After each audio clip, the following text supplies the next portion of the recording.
Bank Indonesia (BI) memaparkan mengenai visi sistem pembayaran Indonesia (SPI) 2025 akan mengarah ke beberapa hal. Ada kurang lebih 5 visi kebijakan sistem pembayaran yang akan menjadi arahan BI.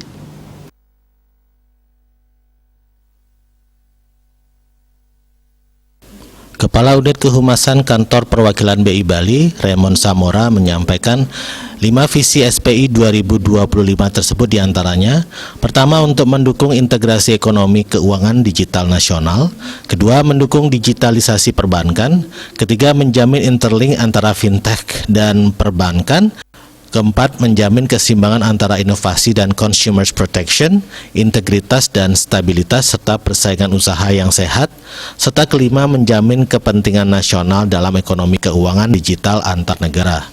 Raymond juga menjelaskan bahwa tugas klasik Bank Sentral tidak hanya di bidang peredaran uang, tetapi juga bertugas untuk memastikan uang layak edar beredar di seluruh pelosok negeri dengan lancar. Peran BI terus mengalami evolusi dan perluasan, diantaranya sebagai kasir pemerintah, Bankers Bank, otoritas moneter, dan otoritas sistem keuangan.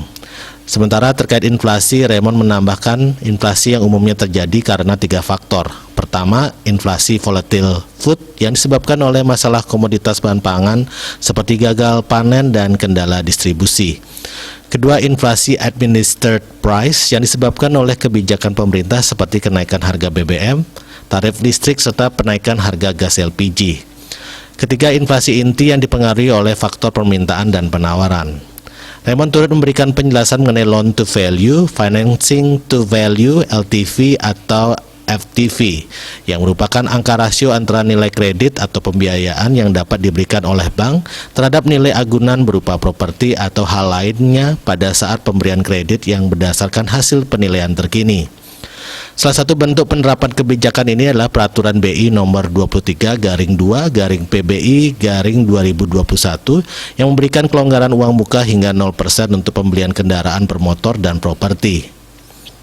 Suardike Bisnis Bali melaporkan.